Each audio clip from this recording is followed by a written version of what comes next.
Hello viewers, আজকে নতুন একটি ভিডিওতে আপনাদের সকলকে স্বাগত জানাই।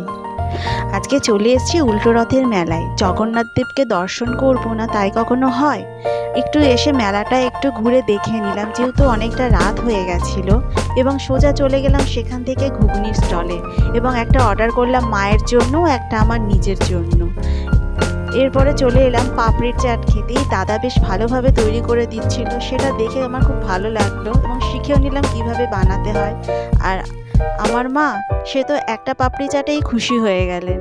এবার চলে এলাম কৃষ্ণনগরের মাটির পুতুল বিখ্যাত। আমার এই মাটির পুতুলগুলো খুব ভালো লাগলো এবং তোরণটা আমার কাছে একটু অন্যরকম লাগলো। কানের দুলগুলোও বেশ ভালো লাগলো আমার কাছে, নিয়ে নিলাম।